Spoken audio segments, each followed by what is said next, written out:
This is a barrier designed to keep Hamas in, and Hamas decided they didn't want to be kept in anymore. But when Hamas made entry into a kibbutz, understand they knew who the security forces were. They knew where the weapons were. They had very good intelligence, and their job was to eliminate the ability of the Israelis to resist this attack. So yeah, they attacked homes. They attacked the homes of the security force, and people died. It's tragic. But this wasn't the wanton slaughter of civilians, innocents, and stuff that the Israelis are putting out. This was a carefully calibrated military assault with distinct military objectives. The other civilians, there's the Israelis have made a lot of noise about the over 260 ravers. These young people out in a party in the desert, near Gaza, and Hamas hang gliders landed amongst them. And according to the Israeli narrative, they were slaughtered by Hamas. Hamas just ran amok and killed these people. They were trying to escape, but the evil Hamas shot them down. What they don't talk about is that there was actually Israeli security forces in the area who engaged Hamas in a crossfire. Many of the people were killed in that crossfire. Hamas wasn't targeting these civilians per se. Hamas was engaged in a fight. And then the Israeli helicopters showed up. And there's leaked footage now. Israel has tried to show, this length of burned out cars, burned out vehicles, cars shot up on the road, cars slaughtered, bodies everywhere. Hamas didn't do that. The Israelis did it.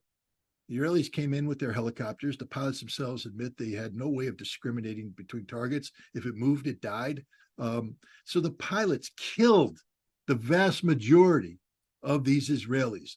Israeli pilots killed the vast majority of the people who lost their lives at this rave. Hamas's goal wasn't to go out and occupy territory. Hamas's goal was to defeat the Israeli military, embarrass them, then go out and disrupt as much of the Israeli military activity as possible to take hostages. And they had deliberate idea where they were going to go to get the hostages and bring the hostages back. Now you'll say, Scott, taking hostages, that's like a war crime, dude. Well, no, these were prisoners of war. Every military in the world.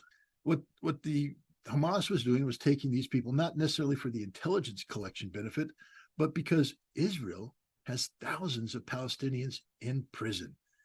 Most of them haven't been charged with anything, just existing. No due process. They're locked up forever. And if you take a look at what's happening now, the Israelis have gone to this strict regime. They're sleeping on stone beds, no mattresses, water, no other drinks, very rudimentary food. It's torture. It's literally torture. But the Israelis are doing it because this is what Israel does.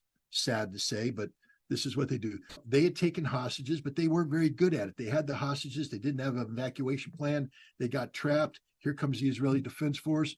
There's one survivor who says, look, there was 20 of us in this building, 20 of us, and 8 Hamas people. And the Hamas people were ready to surrender. The Israeli forces wouldn't let them surrender. Took them under fire, took us under fire, killed 18 of us, killed the 8 Hamas people, wounded 1. I was unscathed. She tells the story. The head of a kibbutz security talks about how the tanks came in and just started arbitrarily firing into buildings, killing people. You know why they're sorting for bodies? Because the tanks set the building on fire and burned these people to death. It wasn't Hamas that did this.